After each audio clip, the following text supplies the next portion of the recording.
at WrestlingObserver.com. You're listening to the Brian and Vinny Show with your hosts, Brian Alvarez and Big Vinny V.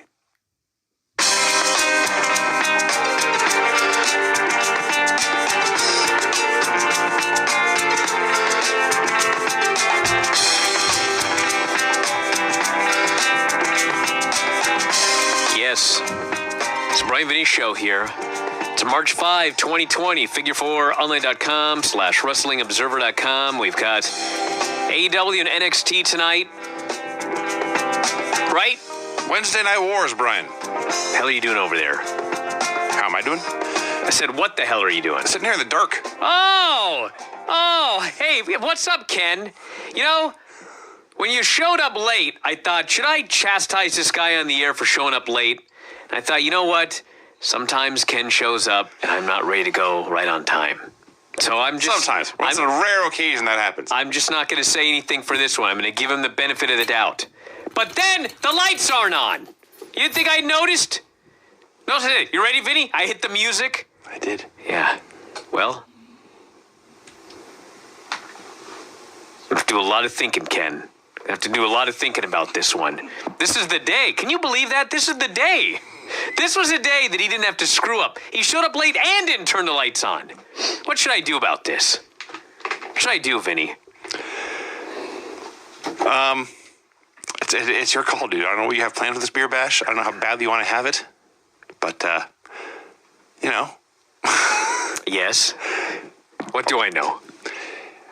I mean, if we're being honest, part of the reason the lights weren't on is because he showed up late. Well, that's true. And rushed in. That is true. I'm assuming. That is true. Now, like you, I have been known to be not on time a time or two myself, so I can't be that harsh on him. But, you know, this bar you set... I'm texting the White House right now. I'm asking everybody what they think. Yeah.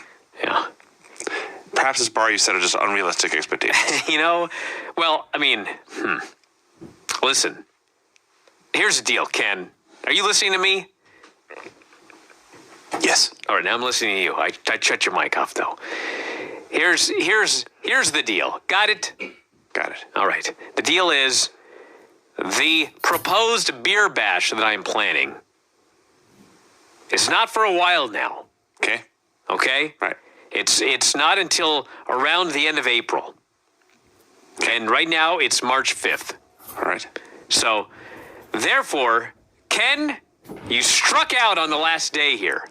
But that gives you and Rob way more than 5 weeks to try to do this again. Got it? All right. I'm just trying to be a fair man here. I chastised Rob for drinking on the job and filming his own head. Yes. And Ken was late and didn't have the lights on when we started. He did, yes. All right. Ken, no hard feelings. Nothing personal. Got it?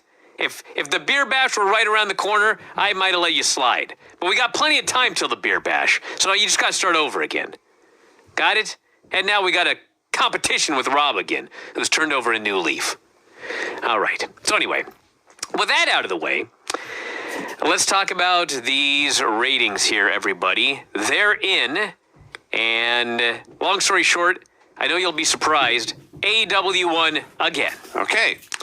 They scored 906,000 viewers, and Raw scored 718,000 viewers. Also NXT.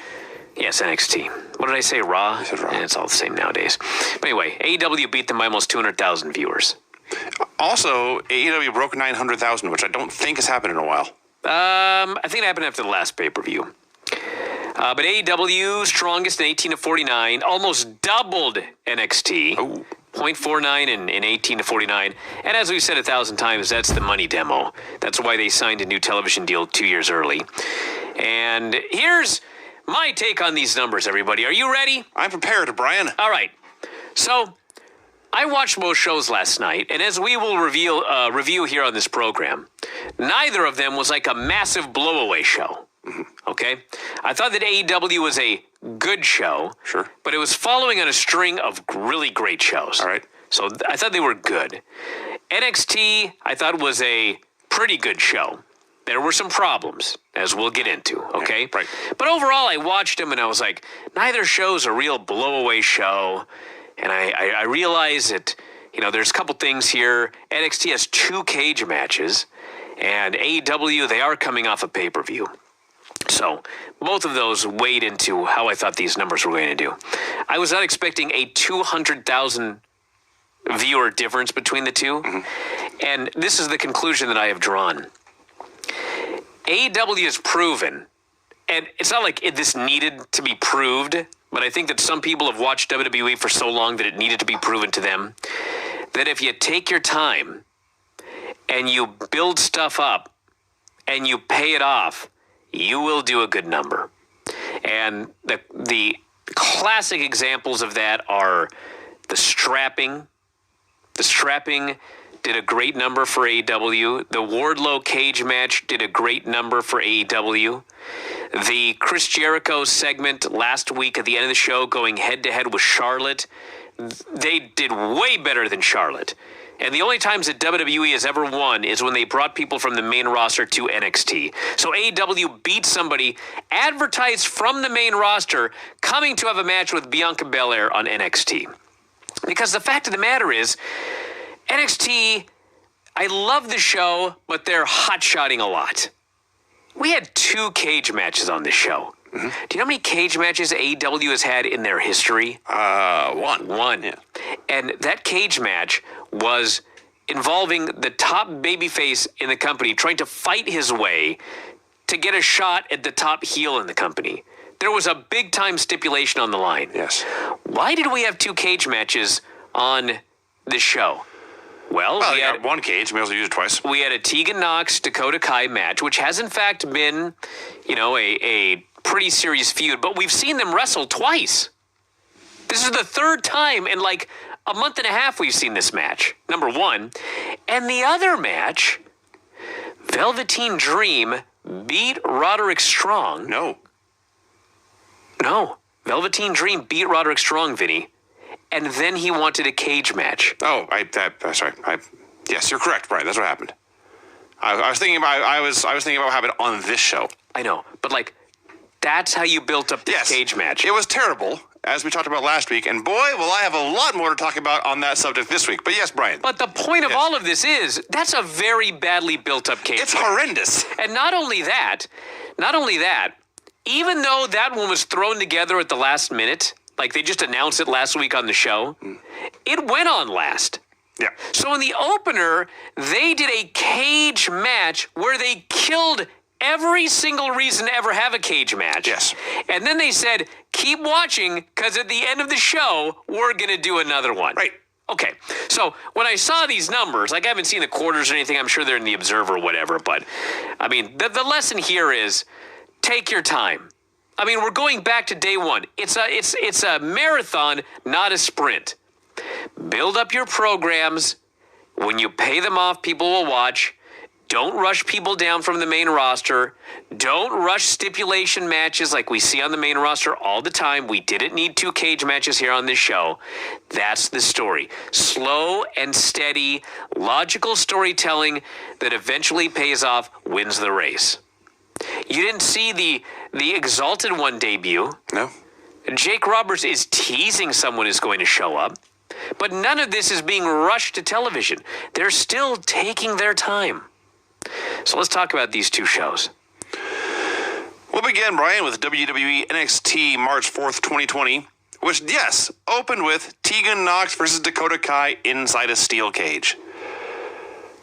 First 5 minutes of this, there may have been 100 different I'm sure there was more than 100 different camera cuts. Oh, God, that was the least of my problems. But I believe it was the first of mine.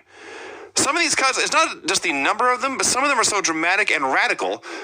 It's just a completely different angle that it took me like a second and a half to figure out which woman was which. And by the time I figured it out, they switched again. So I stopped watching for a while. I was actually looking at my notes typing while trying to pick up the match on my peripheral vision to see what was going on. It was kind of infuriating.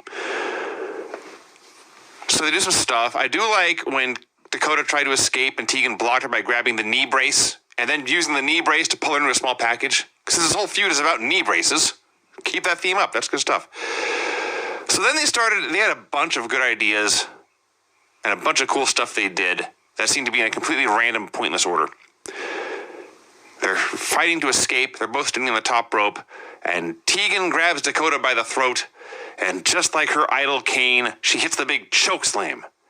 And Dakota Kai goes flying off the top rope, up to the sky, down to the center of the ring, and goes splat. They follow this up by having Tegan stare at Dakota in awe until Dakota just got up to her feet, grabbed Tegan, and cut her off. I was flabbergasted What in by that the hell was that? Now, especially because it gets worse. It would be one thing if they just said, well, we want to do this chokeslam spot. We don't know how to finish it off. That's the best we can do. Like 2 minutes later, Dakota goes to the top, or excuse me, Tegan goes to the top for a dive anyway. And then Raquel ends up blocking her path. Why not just do the chokeslam, climb out, and then do whatever you had next? They started Dakota's comeback by getting chokeslammed off the top rope. I wrote here there were some weak transitions in this match, and it may have been right after that spot. That would qualify. Was this? I'm not even sure that was a transition. Well, I mean, there was no transition. It was like hence it was weak. You know how there's an infinite number of universes? I jumped from one universe where Tegan had just hit a big choke slam. I think every spot was in a different universe. That's actually entirely possible. But I actually felt bad watching this because, like, Dakota is working her ass off. Tegan is working her ass off. I mean, they're really working hard. And they've had some very good matches. But I'm just looking at the way that this match is structured. And I'm just getting so irritated. Yes. And I'm writing all these angry notes, and I'm thinking, man, I'm gonna hear about this after I review this. But then I did the show with Dave, and he tore it apart. And now you're tearing it apart. Yes. So apparently I'm not in the minority here. No. At least among the three of us. Well, I haven't even gotten much yet to Raquel Gonzalez. So Raquel Gonzalez is Dakota's heavy or bodyguard, whatever you want to call her. She is out there to ensure I keep saying that.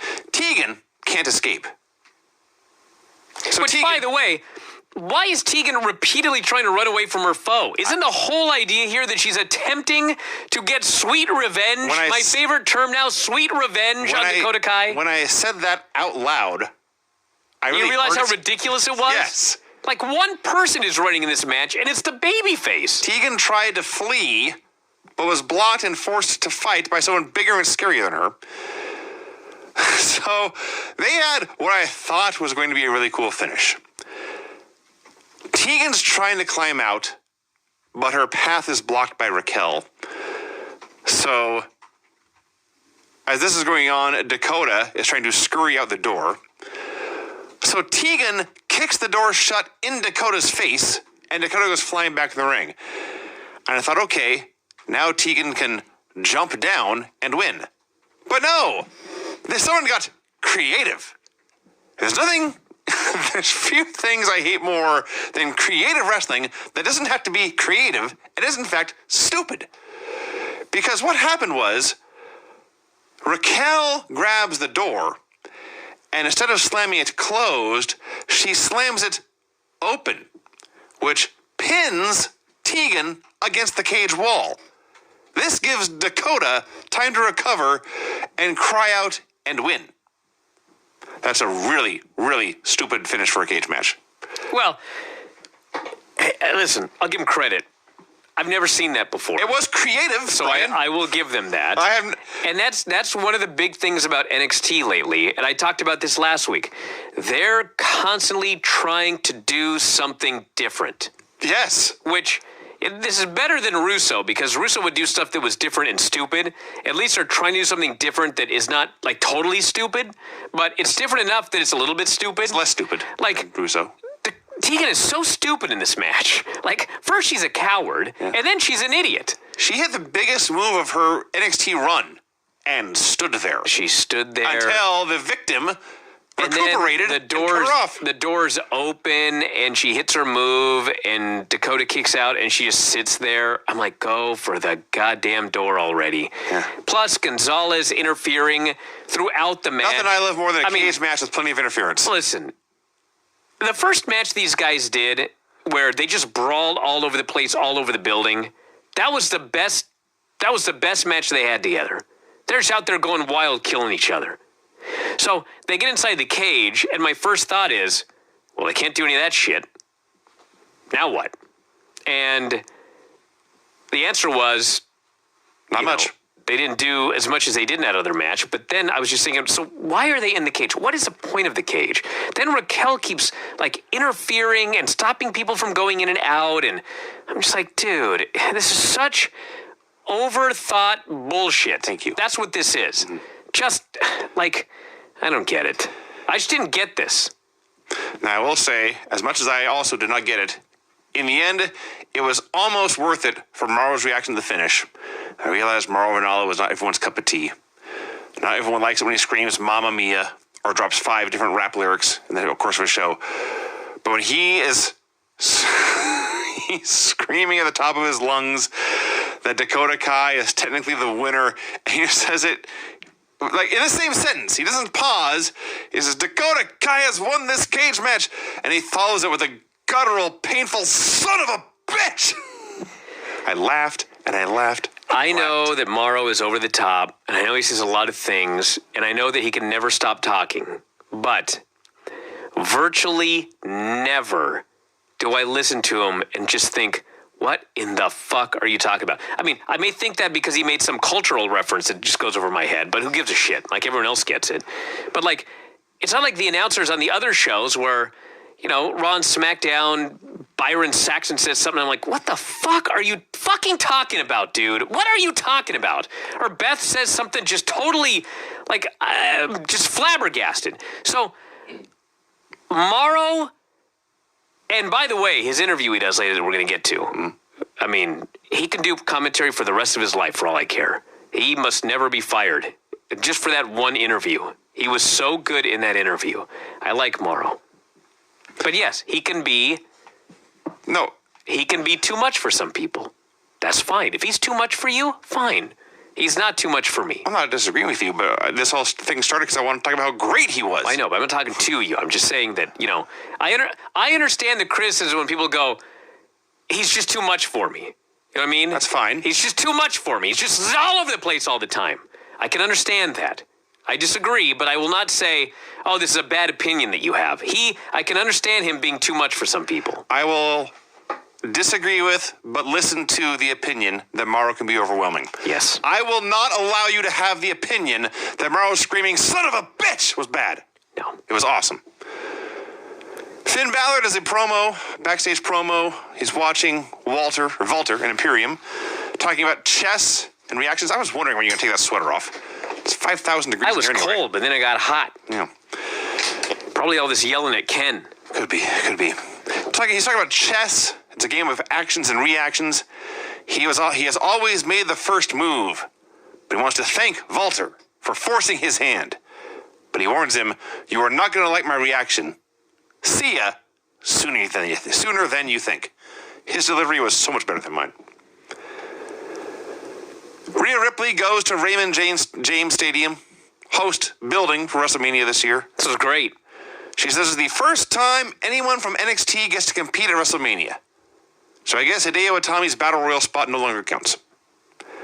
There's clips from her childhood and pictures of her as a little girl as she's walking around this big, giant football stadium, taking it all in, walking around the pirate boat.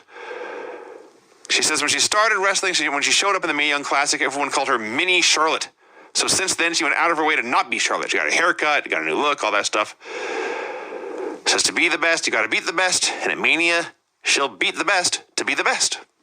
Great. Was this not exactly what I talked about last week when I lost my mind over the fucking Forgotten Sons? Yes, actually, this is perfect. I mean, dude, I don't know everything about her, but I know a ton about her.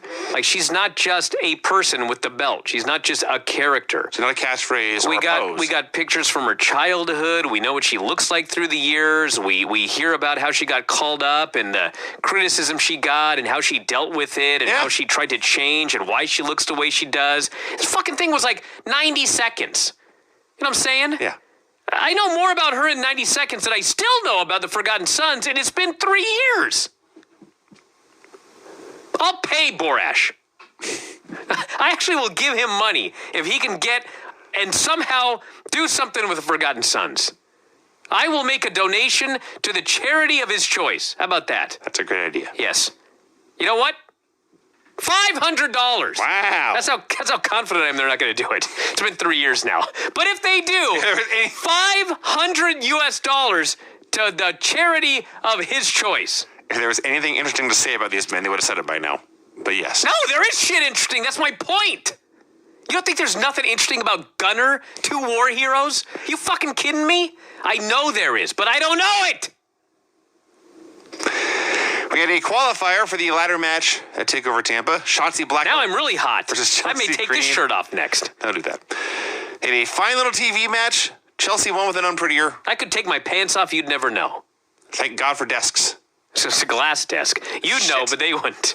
Anyway, yes, I can now confidently say that she fucked up her finish last week. Remember she did the I'm prettier, but it was like upside down? Well, she did it this week, and she did it right. I forgot until right now. So, in fact, last week, somehow, they screwed up her finishing move. And not through a way of like mistiming or because somebody slipped. It was backwards. Yes, it really was backwards. That's impressive. I'm going to go back and watch how they did that now. There's a hype video for the end of the world and a clock ticking towards midnight.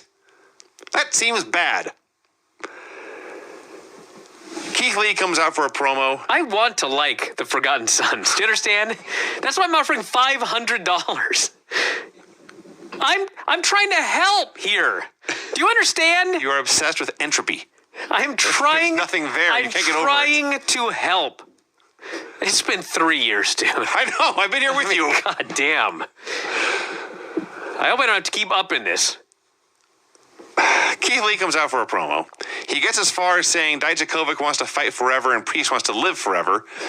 And then Cameron Grimes interrupts. And before we even get to what he says, it just hit me like a ton of bricks here that there has, I don't think it's news, but there is an NXT championship division of top guys, and there's a North American championship division of mid-card goofs, and a very, very clear glass ceiling between those two crowds.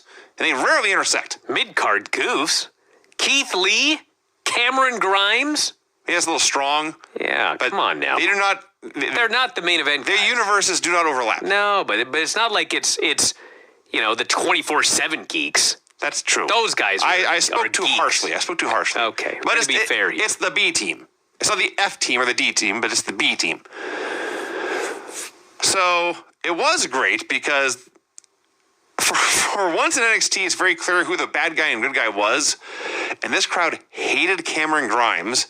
They booed so loudly, he couldn't talk. I think at one point it actually threw both guys off their game and they're trying to add the material and it wasn't coming out right. Eventually it got great as Lee would silence the boos so he could say something and they'd be quiet for him. And then Grimes would say 2 words and they'd rain down boos again. So, hey, at least finally we've got a good guy and a bad guy. somebody from the Indies who everyone is just going to cheer. That's also true. He's booed. That's also true. So Grimes says something about how Dijakovic and Lee had a 5-star match, but next week he's going to challenge Lee for the North American title. So Lee, upon hearing this, shoves him out of the ring. Says something about how you're a superstar, I had a 5-star. Either way, it's an equal opportunity ass whipping.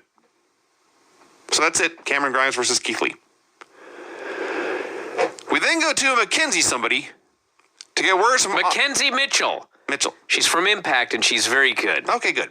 Although I don't think we saw even a glimpse of her or heard her voice. They just said she was there, and Austin Theory just starts talking off camera. Did we? Did we see her? I think eventually because Swerve shows up. We may have. Theory doesn't have much to say. He calls himself the best. He doesn't have much to say. He says he's one of the greatest in NXT history. He's stealing Sammy Guevara's gimmick. He did say that. And then it's great because Swerve shows up and says, dude, you've had 4 matches. I was like, he ain't wrong. He ain't wrong. Now he's going to have 5 matches. The challenges him for a match tonight. Adam Cole gives his men a pep talk. These two, Bobby Fish and Kyle O'Reilly versus Danny Burch and Oney Lorcan. So this was set up like a 4-minute tag match. And 3 minutes in, Burch gets a hot tag and he's running wild. It's a great hot tag, but I'm thinking, man, it sucks these guys are only getting 4 minutes. And then they cut him off, and that's the real heat segment. And then we ended up getting like a 10-minute match here. You know that Fish and O'Reilly are great because they're one of the rare heel teams that when they get the heat, the match usually gets better. Because their offense is awesome, and it's fun watching them tear people apart. Danny Burch has been on the show for like 2 years now, and they have now decided that he has a strong boxing background, and most of his big spots in his comeback or when he cuts guys off, they're big punches. Maybe he's been a boxer this whole time. They never once mentioned it on TV, I don't think. Oni gets a hot tag. He runs wild. I love Oni Lorcan for many reasons. One of them is, watch the way he's running when he's running the ropes or the turnbuckles running to do a dive.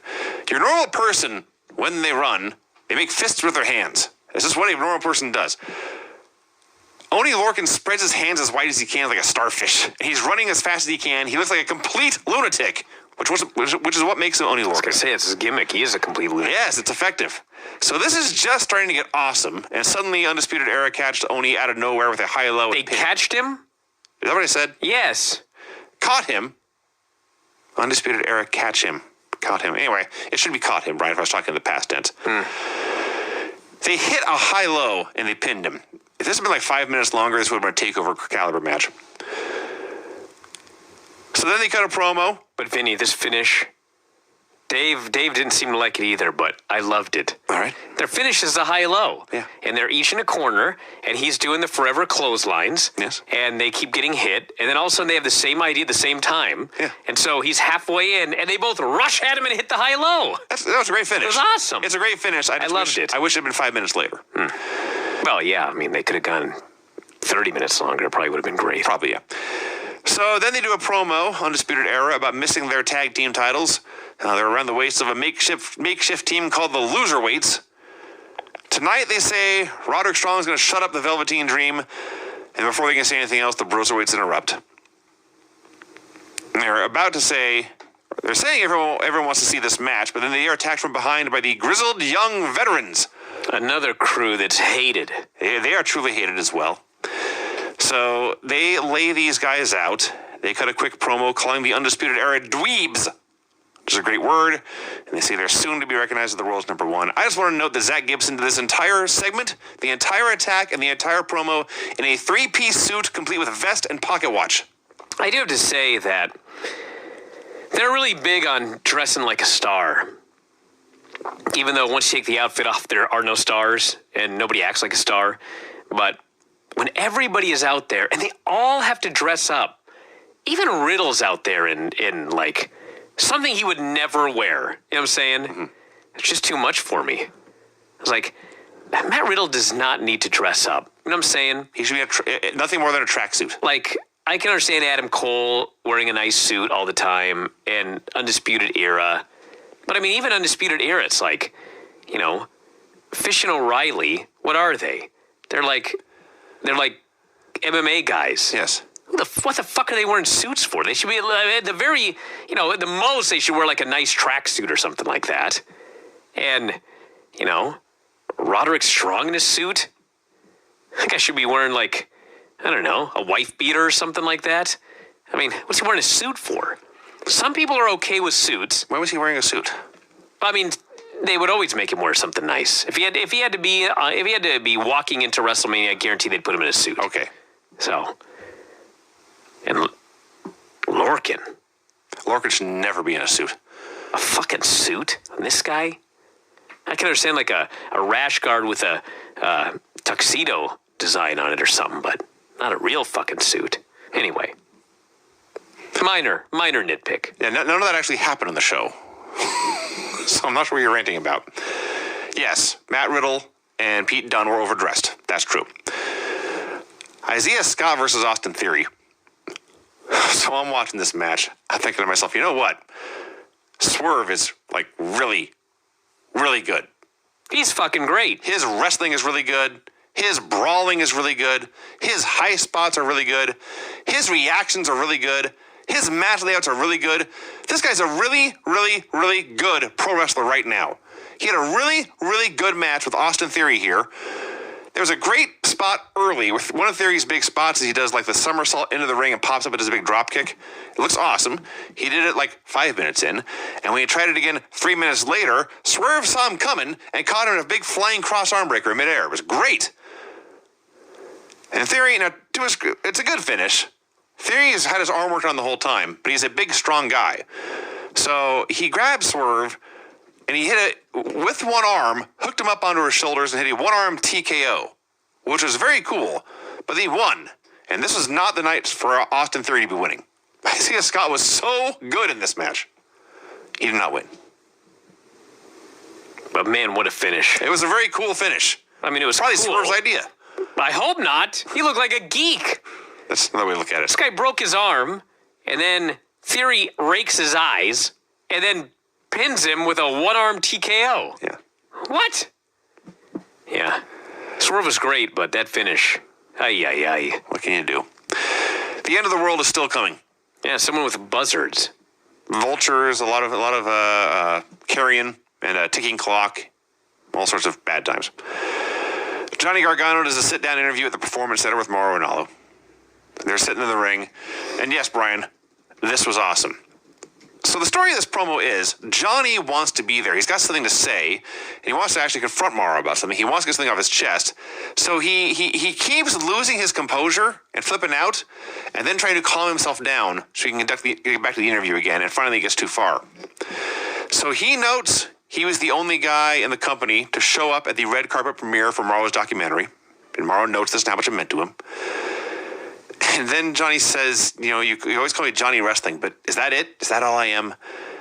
And Mauro talks about him making a sneak attack on Tommaso Ciampa, and Johnny snaps. It wasn't a sneak attack. At TakeOver, I looked the man in the eyes, I saw what I needed to see, I did what I had to do, and then last week, when I attacked him, if that was a sneak attack, why was I wearing a powder blue sports coat? Well, this is a great question. You don't know anything he says. You don't know what I've been through. You don't know what I've seen. You don't know what I've felt. And you keep asking, why, Johnny, why?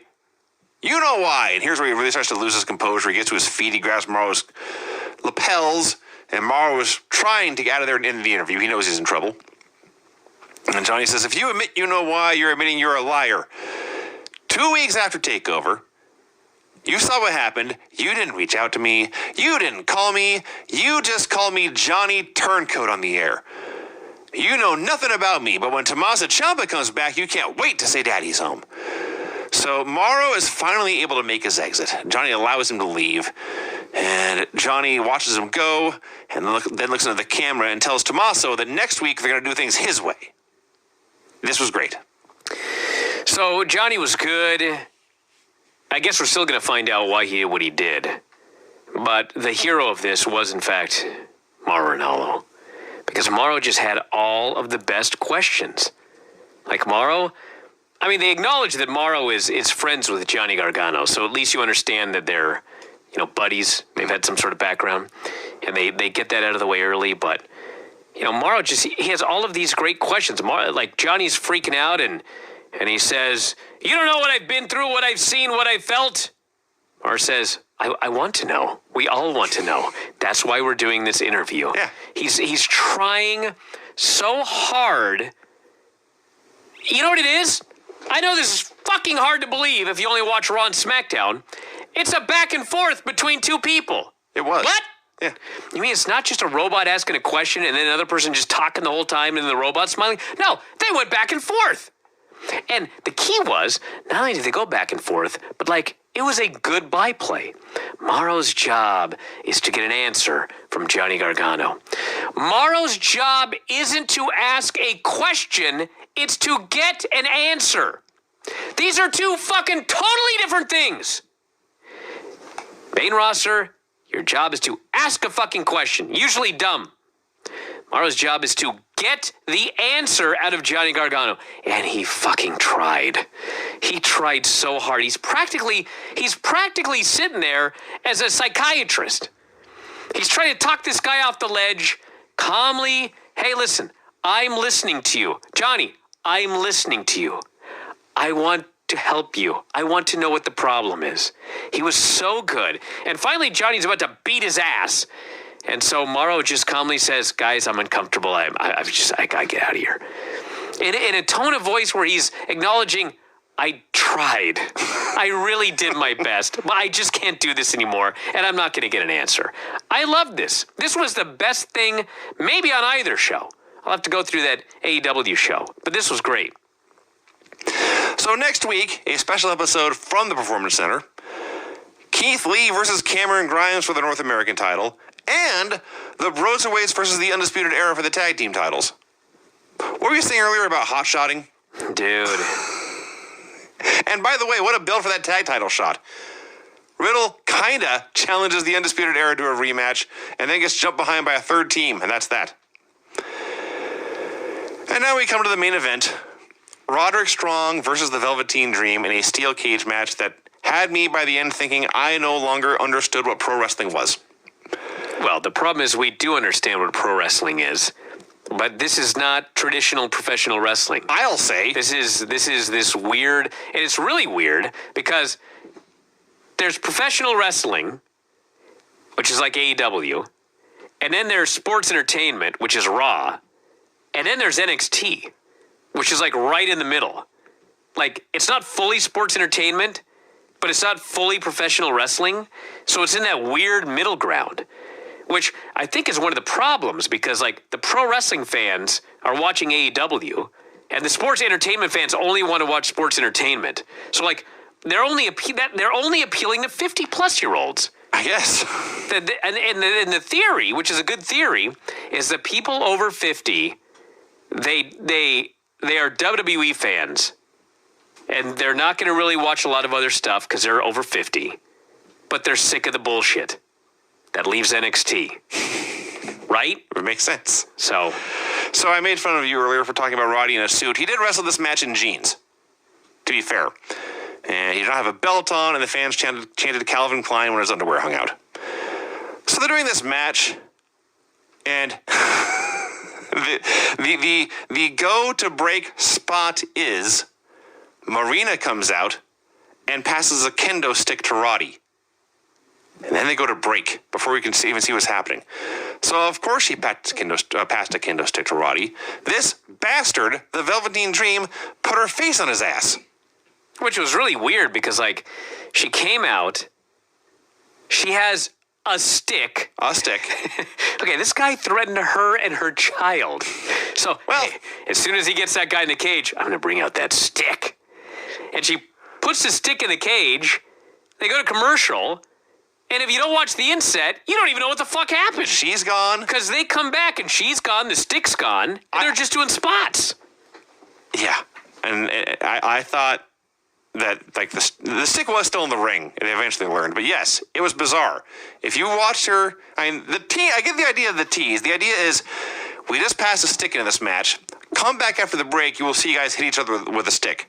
Fine. But then you come back from break, and there's no stick to be seen for like 3 more minutes.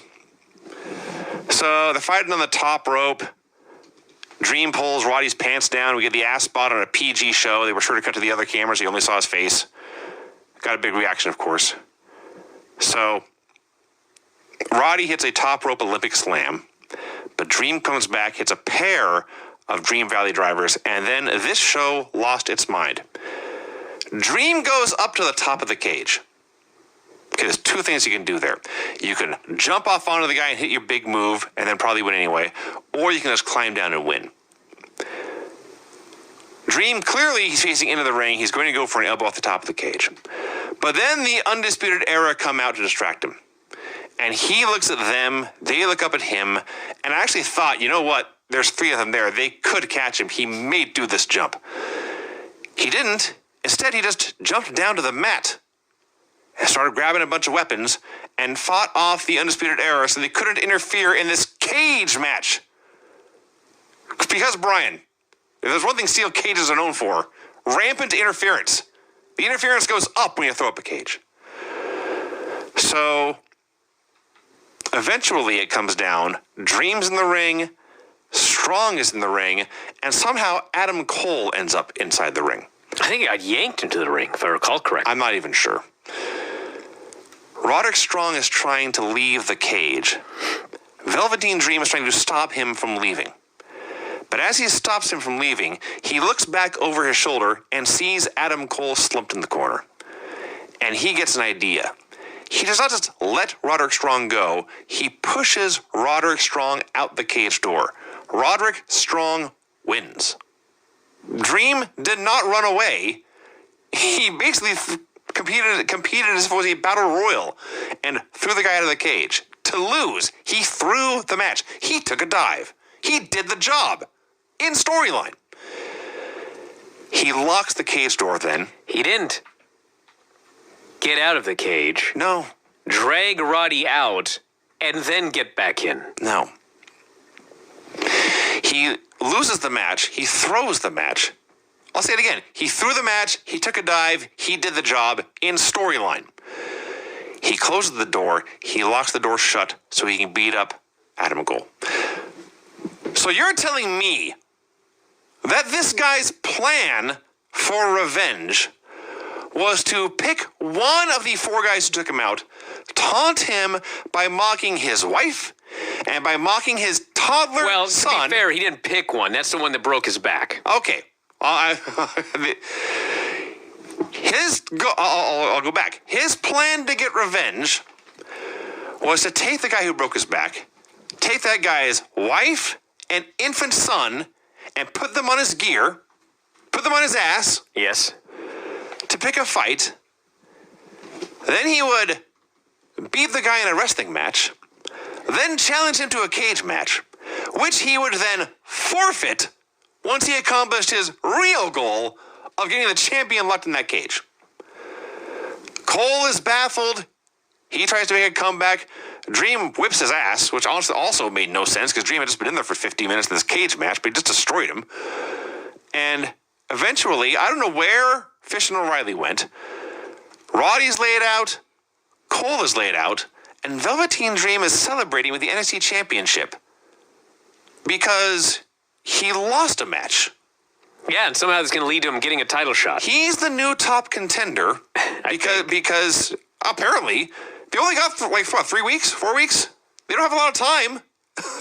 He's going to get a title shot by being a complete asshole to one guy and then forfeiting a match. This makes him a worthy contender? The only thing I can say about all this is that if they are doing a double turn, they've done it great. Because at this point, I cannot wait to see Adam Cole beat this fucker. I don't think it's a double turn. I don't either. But that's how I feel. Yeah. I do not get it. I do not understand. The bus left. I wasn't on it. No, Vinny. No. This is not as bad as some of the stuff that Vince Russo did. I never said it was. It was much worse. Well, I got to point to this. So, he had a lot of ideas. Like, he did a reverse battle royal, as I think everybody is well aware. And this was like 2008. And I said this in 2008. There's been professional wrestling in this country since at least 1870. And I'm sure there was some even earlier than that, okay? That's a long fucking time. If no one has done a reverse battle royal by 2008, probably a pretty fucking good reason for that. Okay. And I watched this show, and they had 2 cage matches that I've never seen. And there's been cage matches. Chain link matches. Oh, sure. Whatever they used to call them. Fence matches. Fence match. Yeah. For a long, long fucking time.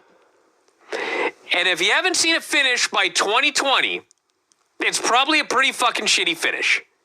And we saw 2 of them on this show. But they were new. They were new. I will give them that. Brian, they were creative. Well, the other thing here is, like, as stupid as the main event finish was, they wanted it to be logical. Like, it was this guy's plan. Now, it's a shitty plan. I could think of 10... I mean, maybe the guy's character is just not a very smart guy. That's possible. Okay? But, I mean, the idea was, like, there was a method to his madness. You may think that he was just mad, but there was a method to his madness. And, hey, quite frankly, in the opener, I mean, it was a very creative... It wasn't a bad finish, but it sure shit would have looked a lot better if the babyface pinned the heel against the fucking cage. You know what I'm saying? Instead of the babyface getting pinned there like a fucking geek. So the heels outsmarted them. Yeah, the heel outsmarted the babyface. Yeah. So I'm sure it could have been done, but I guess they just had to have a heel win. So anyway, there you go. That's the show. I've seen worse.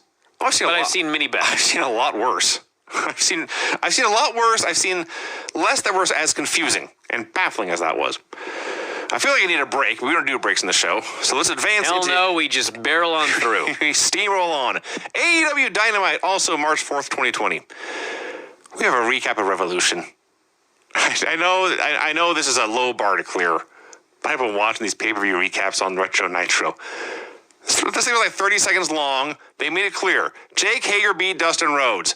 Darby Allin beat Sammy Guevara. Hangman Page and Kenny Omega retained their tag belts. Nyla Rose retained her belt. MJF beat Cody. Pac beat Orange Cassidy. Moxley beat Jericho's title. Here's a short clip of Moxley's promo afterwards. Great. Fine with me. Fucking great. It's not that hard.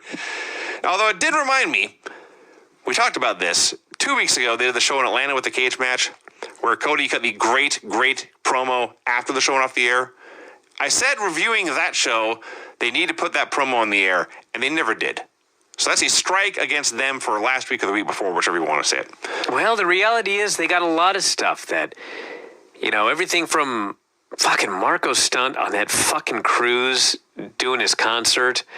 I mean, there's so much shit that it's like, dude, if you would have aired 90 seconds of Marco's concert on that boat, I mean, he'd be so fucking over. But they didn't. And there's been stuff on Dark, and there's been stuff off the air, and they just make the decision not to air it. And I think they should air it, but I'd be a lot more angry if they had no stars and they weren't airing that.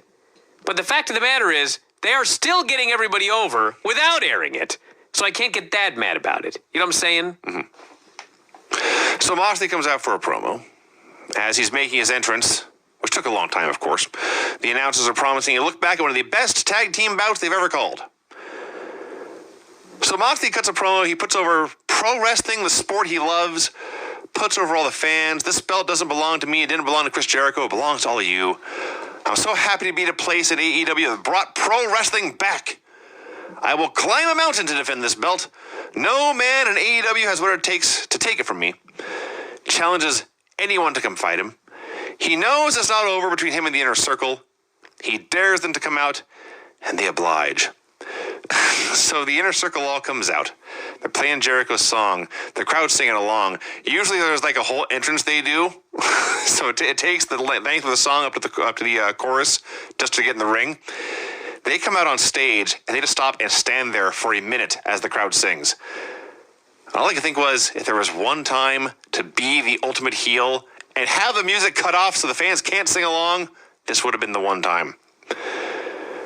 He lets them finish. And then Jericho says he does not need the belt to be the champion. He says this is the John Moxley era. The John Moxley era sucks ass, he says. The crowd responds. Few men love to say the word ass more than Chris Jericho. I think it's a thing in pro wrestling. I think it might be. Every once in a while, you find a guy who says ass for the first time, something they can't stop. So the crowd disagrees. They chant, "You suck ass." And then Jericho has just the best line. Your championship reign is based on a lie. You're a cheater. You're a liar. I trained for that match to face a man with one eye, and you can see out of both. That makes you a snake oil salesman, a Pharisee, and a liar. And all of you are liars too. He's just on fire in this promo. I loved when he says, "You suck ass." And then the fans chant, "You suck ass." And I didn't write down what he said, but it was something like, "You're disgusting fans." All your classy fans here in Your classy Broomfield. fans. He's disgusted that they would chant, "You suck ass." Even though 5 seconds he earlier. just said, "You suck ass." Yes. He's the best hypocrite. He may be the best hypocrite I've ever seen.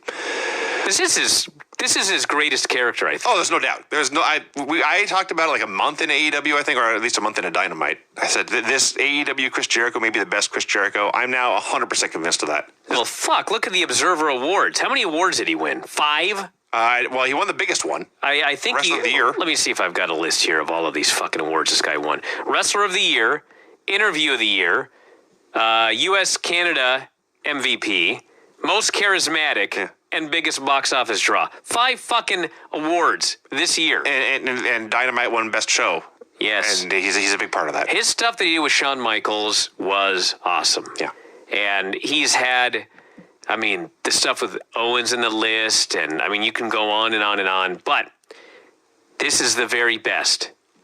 This year is the best that he's ever been because he had great matches in different companies.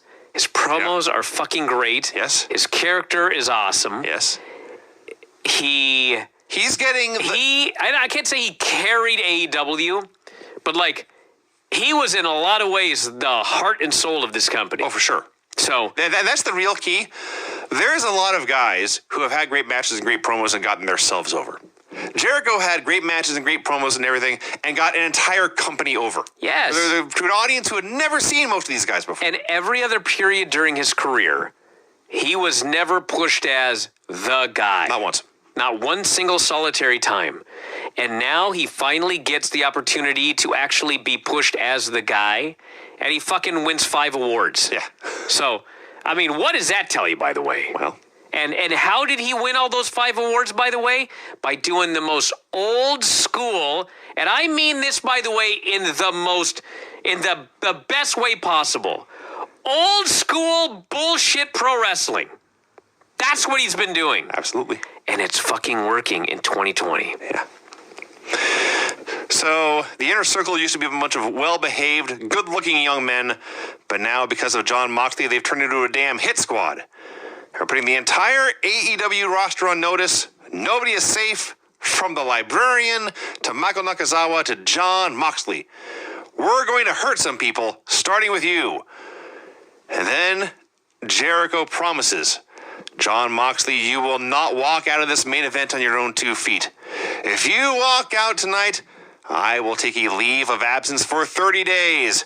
In fact, I will take a leave of absence for 60 days. No! Now, for those of you not aware, between Revolution and Dynamite, Fozzy announced a tour. They're going to be on tour in April and May. So the crowd figures this out. And when Jericho threatens a 60-day leave of absence, the same people who had been singing along to Judas now began to chant that Fozzy sucks. Pro wrestling is awesome.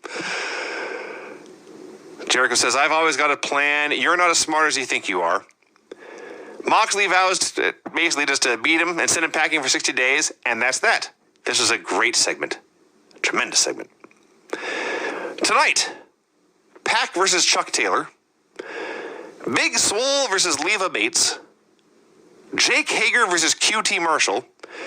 And in the main event, Jon Moxley and Darby Allin versus Chris Jericho and Sammy Guevara.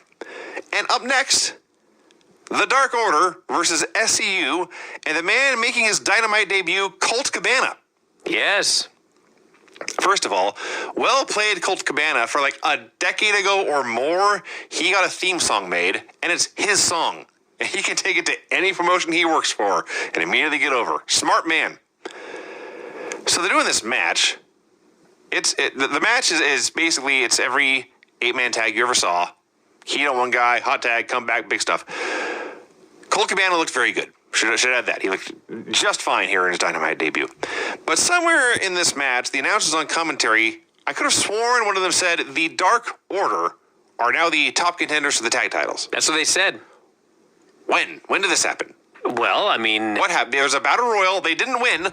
I don't think they did terribly well. Well, no, but I mean, the Young Bucks won, but then they lost. Well, they fall down the rankings. I'm fine with the Young Bucks not being. They must have been the number 2 contenders. I don't remember them winning a match. So they've done a horrible job of getting the Dark Order over as a credible tag team threat. Maybe you don't pay attention. I'm going to find out the information here. All right. Because they post... They do rankings every week. Yes. Just like for me, the last 2 or 3 matches the Dark Order have had.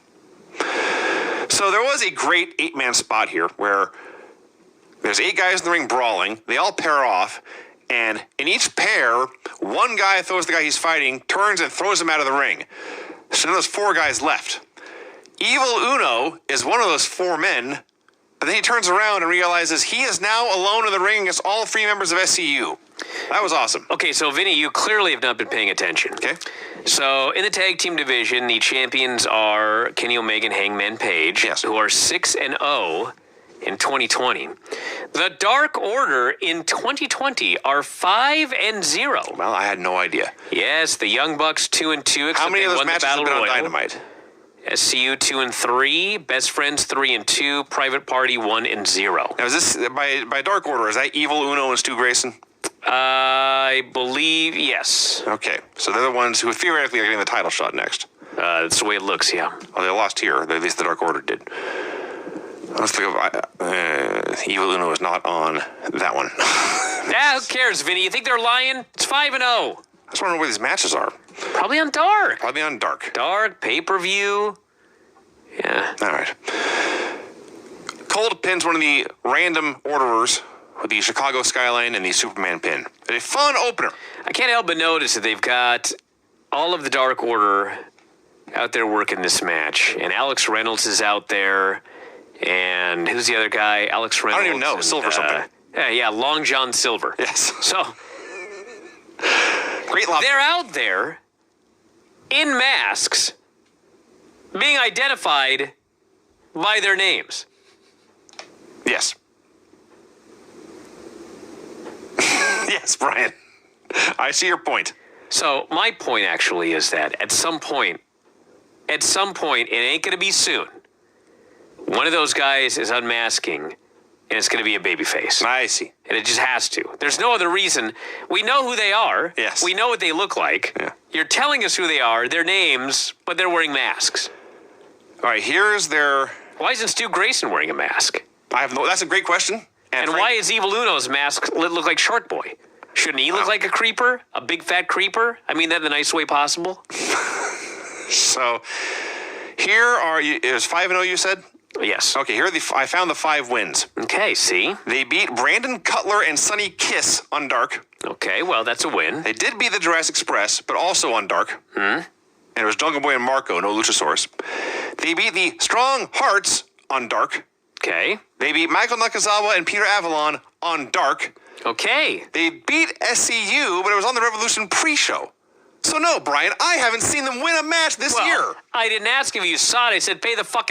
Pay attention to what? I can't see them. The front page where we got the rankings. Yes, they probably should have won a match on television. Thank you. I was caught off guard as well. But Jesus, at least it's legitimate. At least they don't make shit up. I don't know if it's legitimate if they're winning matches on the B show. They can't even get on A the A win's show. a win. It's not about getting on the A show. They beat Peter Avalon, man. Wow. Well, yeah. He used to be in PWG. Whole roster used to be on PWG. Go, would you just keep moving? We don't got all night here. So Evil Uno Quit cuts doubting a the promo. fucking evil, the order. The order of darkness. Evil Uno says this is not the way this was supposed to go. I'll bet. Says the Exalted One will be furious, and when he arrives, heads will roll. Maybe he's an executioner. Had a Young Bucks versus Omega and Page highlight video with quotes from all the relevant wrestling media. Yourself, Wade Keller, Dave Meltzer. I was totally fine with not being included below those men, but some guy from Sports Illustrated made it. And at this point, if you're writing for Sports Illustrated, you are just some guy. Oh, wow. So, but regardless, they all agreed it was the best, the announcers, Ross, Shivani, and Excalibur, they all agree it was the best Young Bucks match they'd ever seen and the best tag team match they've ever seen. Hey, listen, I want to apologize to humanity because I was expecting that there was going to be a lot more blowback of Dave and I being quoted. But in fact, apparently, most people realize that in every other last single form of entertainment, bar none, journalists get quoted. It happened. It happens. Britt Baker joins the commentary team for Big Swole versus Leva Bates. This was not as good as the Young Bucks versus Kenny Omega and Hangman Page. So the Librarians don't even get an introduction. Let's start over. The Librarians, maybe this is why I wasn't quoted. They can't understand it. Vinny, Jesus Christ, you're falling. You need to take a break. This match was very bad. Yes. It went 1 minute. Yes. I swear to God this happens. Peter Avalon takes a referee. Leva Bates hits Swole with her book, which appears to be a paperback, I might add. Bad plan. At least get a hard copy. So she whacks her with the book, and then she stands there. Yeah. And she stands there. And Swole, who got hit with the book, turns around, and they look at each other. And then, Leva starts to run. And And then Swole chases her. But it's not like it was a spot. It was like they both totally forgot what was next in a 1-minute match. Yeah. And then Swole hit her move and won. I just realized it was the exact same thing as the chokeslam off the cage, except I think everything there went right. But one person hit a move and then stood there until the other person went on offense. Yes. So Big Swole won. This could have gone better. That's safe to say. Thank you, Vinny. We had an MJF Cody hype video, recap video. Hysterically tragic music for this. Like a funeral. They did show Cody booting Arn in the face. And then Cody comes out for a promo. And he notes that you work hard in this business to get on pay-per-view because that's guaranteed money. And then once you're on pay-per-view, you work even harder to get the winner's share of the purse. And he didn't get that. So this feud with MJF, it started off personal and now it's professional. The only way he's going to get over the lashes, the loss, the whole thing, he needs MJF to come out, look him in the eye, and say he won fair and square. He does not get MJF. He gets, and I still can't believe I'm saying this, Jake the Snake Roberts. Sure did. I don't know the last time, did anyone look up the last time Jake was in a ring on a major show? It's probably been 20 years. No, I feel like it was somewhat recently. He, on a major show? Maybe it may have been like a Raw reunion or something. But he's rubbing his hands on the ropes and smelling them and smelling the turnbuckles. He just can't believe he's back in a wrestling ring. And eventually he's able to collect his thoughts and speak. And he says he is tired of listening to Cody whine and bitch. I never cried about one match in my career, he says. You're out here whining. That man whipped you like a dog. You got your ass kicked. Now I am not here to praise you, mighty Caesar. I am here to slay you. I have a client, and that client's going to rise like a phoenix from the ashes. It took me 20 years to get clean. And at this point, the crowd gives me a huge ovation because it's awesome. I've earned my right to be back in this ring. I am not here to play nice. I will be outside of the ring when my client faces you. You can bring that one-trick pony Arn Anderson if you want. And the crowd must like that line.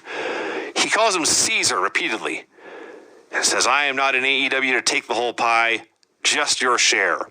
A wise man once told me, never ever turn your back on somebody you respect or you're afraid of. He promptly turns his back on Cody and walks out of the ring. So this was awesome. And as someone noted, he kept calling Cody Caesar, and the Ides of March are coming. This ruled. Jake's great. Jake is unbelievable. Yeah, imagine that. Take notes, all. So clearly, I mean, as I talked about yesterday, I mean, Cody mentioned MJF. Later, MJF mentions Cody. But there's no fucking rush. No. There's no hot-shotting this. No. They're clearly going another direction for a while. Cody's going to have to deal with whoever this guy is that Jake's bringing in. Mm-hmm. And then eventually he'll get back to MJF. It's going to be a blood feud that's going to span years. It probably will. Great. Yes. They could. One of my most unfavorite things about WWE booking this century, really, is that when you buy their pay-per-views and you see the same match 4 months in a row, we may not see Cody versus MJF for 4 months. And by then, it'll be a fresh match again. Great. We have Pac Orange Cassidy highlights, and then Chuck Taylor versus Pac. Jim Ross is out there saying, boy, this Chuck Taylor's a big athlete. I'd like to see him even bigger, get more muscle in that frame. I wish you luck with that, Mr. Ross.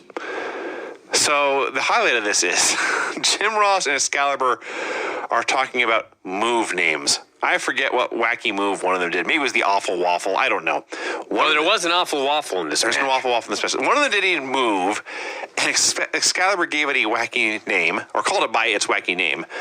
And Ross said, I don't know that one, but then you didn't know the 5-arm earlier, because somebody hit a big flying 4-arm. And Jim Ross says it's a 5-arm. You used to call it a 5-arm back in the day. And this was apparently news to Excalibur, and he didn't get the joke about how it's not just a 4-arm, it's a 5-arm. So then Jim Ross tries to explain. It was the 5-arm. Terry Taylor used to use it before, well, and they just moved on. So Jim Ross, in addition to critiquing Chuck Taylor's physique, is also critiquing his, I guess, psychology. As a competitor, he's giving Pac way too much to breathe. Every time he gets an advantage, he stops to pose or hug his friend, and then Pac kicks his ass again. There's one big near fall off the awful waffle. But then Chuck misses a moonsault, and Pac gets the brutalizer, and he wins via submission. And the best part of this is, if you look in the upper left-hand corner of your screen, you see Orange Cassidy reacting to his arch rival defeating his friend by submission. He looks down. He adjusts the drawstring on his sweatpants, I guess. He tugs in his vest. He takes one deep breath. And that's it. That's a temper tantrum by Orange Cassidy standards. It was awesome. So he and Trent have a stare down with Pac, but then the Lucha Brothers come out and kill everybody. There's a great display of violence.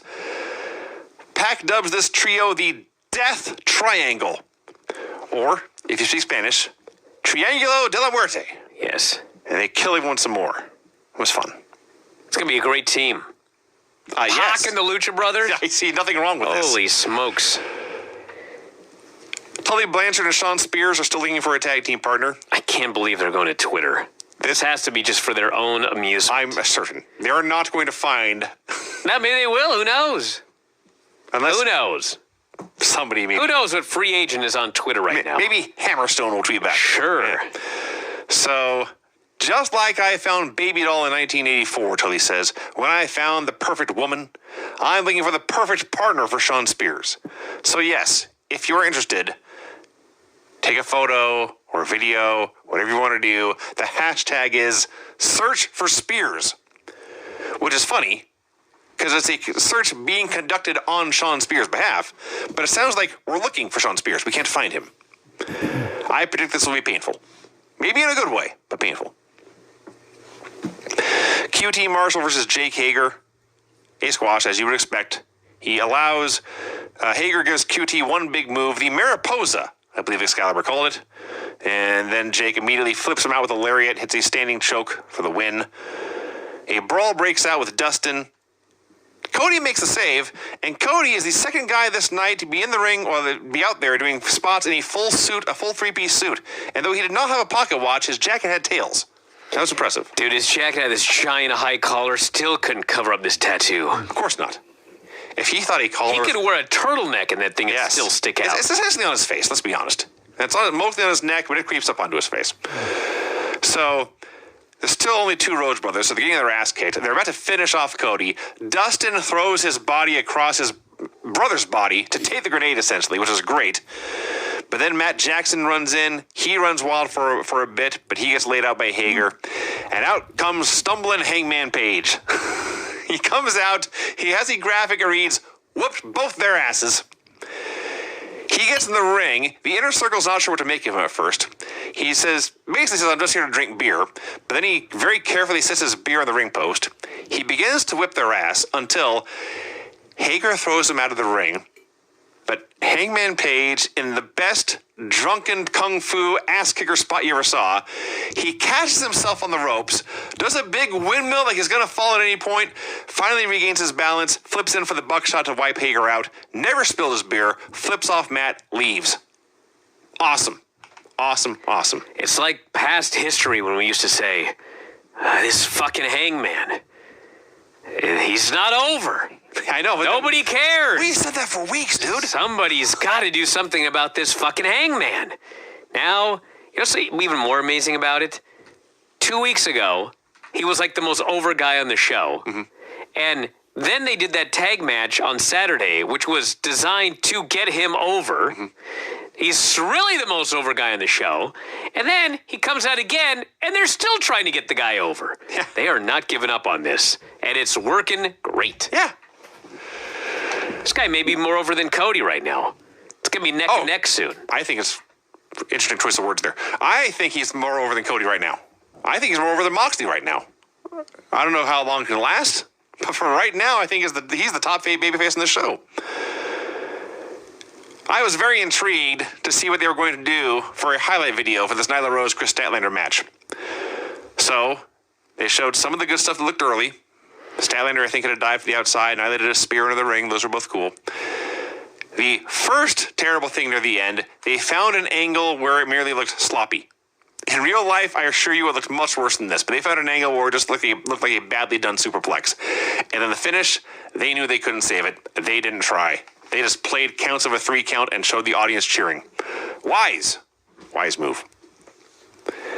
Next week on Dynamite, Ortiz versus Cody. The Death Triangle in action. The Blood and Guts rules announcement. You think you might know, but we'll inform you next week. That's right. It's a tease of rules that we think we know. I think we will know. They might do something different, but we'll find out. Also, the Jurassic Express. Well, given the traditional rules of a cage match involve escape the cage on WWE TV, and they got rid of one of the rules, I would suspect these will be very traditional War Games rules. But you're right. Most stranger things have happened. And the Jurassic Express versus MJF and Butcher and Blade. Which brings us to MJF does a promo. It's like in a dark room, you see him, you see Wardlow over his shoulder, and that's it. And for some reason, I don't know if this is on purpose or just... I think it was a production error. The thing keeps constantly going in and out of focus. Yeah, well, no, that was on purpose for some reason. Well, that's terrible. I don't know why that was, but they actually, when they first went to him, there was some sort of audio snafu, and you couldn't hear like the first couple of words of his promo. That happened, and then I think for a while, I think it was also being played in the arena. You could hear the echo. Yes. So, but yeah. So... Luckily, he can talk. The good news is it's MJF, and it's about impossible to fuck him up. He's bragging about his clean win over Cody, writing the final chapter in Cody's legacy. Now it's time to write his own legacy, the greatest world champion in the history of pro wrestling. Whether it's Jon Moxley, Chris Jericho, Hangman Page, Kenny Omega, Pac, or a Lucha Boring, a Jungle Jabroni, or a Marco Stunted Growth. Hyping up the match for next week. And he cuts himself off in the middle and says, man, it's hot in here. Wardlow, help me take my jacket off. He takes his jacket off. He's wearing a shirt, a 1983 shopping mall felt t-shirt. Where the fuck did he get this? This is the most impressive thing he's ever done, is getting this shirt made like this. And all it says is, I pinned Cody. And he looks down. Oh, this is embarrassing. I forgot I had this on. Oh, this shirt is obnoxious. This shirt is regrettable. This shirt is distracting. It's like a neck tattoo. And he laughs and he leaves. MJF's the best. I know I say that about 5 guys in this show. So it appears that, I guess, Cody's going to deal with Jake's guy. And then MJF is, I guess, maybe getting the title shot in May. And good. I mean, the obvious thing, I don't know if they'll do this, but like the obvious thing is Cody fucks MJF out of the title. Yeah. I don't know if they'll do that or not. Maybe that's too obvious, but they could do MJF Moxley. They have enough time before the next big show that the chase of who gets the title shot can be a story for a while. And MJF can be in that mix, and if he ends up coming up short, that's okay. The best idea I heard from somebody was that MJF needs to lend Cody a scarf to cover up that fucking tattoo. He didn't use that line here, though. Yeah. Well, there's still time. There is still time. Main event is supposed to be Jon Moxley and Darby Allin versus Sammy Guevara and Chris Jericho. But as Moxley is doing his entrance through the crowd, he is attacked by 3 fans in masks. And they drag him out in the concession area and beat his ass. It is Jake Hager and Proud and Powerful in disguise. And they beat him for a while. Why'd they need a disguise on? I didn't think about that till just now. Because they're sitting in the crowd. I guess they might have called a little bit of attention to themselves. I've seen better plans. Yeah. I've seen better plans. So they beat him, and they beat him, and they beat him, and they beat him. Now, it made sense in a vacuum anyway, because Moxley, if you've been paying attention, he comes out he's never had friends. That's his whole point. He has had blood feuds with other babyfaces in the show. So he's got no friends, that's fine. But then Excalibur says Darby Allin has not there to save him because he has been laid out in the ring. Or maybe they said he got decked. But anyway, then they cut to a wide shot in the arena, and Darby Allin is standing on the floor watching the fight on the big screens. Oops. So eventually, the beating is over. Jon Moxley is not on his own 2 feet. The inner circle is satisfied. Hager choked him out. That's right. And now Darby Allin decides, screw it, I will go it alone. And Darby Allin's a great underdog and a great babyface. So it's a 2-on-1 handicap match. For about 10 minutes, they're just destroying him. And it works because they are both very good and because he is just the most lovable babyface for a guy with a skull painted on half his face. But, yeah, the fans just hate Sammy, and they just hate Chris Jericho for double teaming their hero, Darby Allin. This match was so fun. Yes? Because the fans cared. Well, yeah, Darby's a great babyface that people love. Yes. And he's very, very good at just getting his ass kicked. Yes. And all Chris Jericho has to do is get rolled up a few times. The place goes crazy. Yeah. Then him and Sammy can get in there and just fucking tear it up. Like, this is I mean, it's kind of a bad comparison, but like, they're your Eddie and Benoit, or your Eddie and Dean Malenko. They cannot have a bad match. They're just going to go in there every week, two young guys, and they're just going to be fucking awesome. It never gets old. Yeah. It's like, Darby could go in there and do the exact same goddamn comeback on Sammy every week, and it's still never going to get old. It's Dean Malenko and Rey Mysterio. Yes, there you go. So, and plus, Jericho and Sammy are both just the ultimate father and son douchebag team. They're a beautiful team, the best. So, and as noted, like, I see a lot of wrestling matches where fans chant for a guy or just dueling chants or a catchphrase, and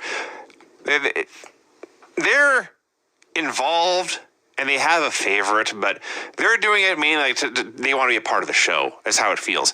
This crowd so badly wanted Darby Allin to win. They wanted him to win this match. So he drags himself to the corner at one point. He hits one big move to cut him off, and he drags himself to the corner where there would be a hot tag, but of course there's no Moxley. So the inner circle is mocking him. Ortiz is on the floor. Tag me, bro, tag me. And Darby just drags himself to his feet and turns around with a look of death in his eye. He tags himself, and it's like a switch is flipped, and he's totally fresh. He's running wild. It's awesome. His comeback is so graceful. He is so slick. He's so good. He throws them outside with their partners. He goes to the top rope. There's 5 grown men out there to catch him, including a pro heavyweight MMA fighter. And so he feels, and he's also completely insane. He may have done this with Ortiz out there by himself. He did the biggest coffin drop from the top rope to the floor. He's just flying high and then down backwards through the air. And they all caught him. Hits another coffin drop on Sammy in the ring. What's funny about the coffin drop? It's exact same as Kofi Kingston's trust fall. Yes. Except Darby's less crazy because he looks. That's actually true. You know what I'm saying? Yes. Like, the trust fall, I've always hated that move. Because it's like, you know what a fucking trust fall is?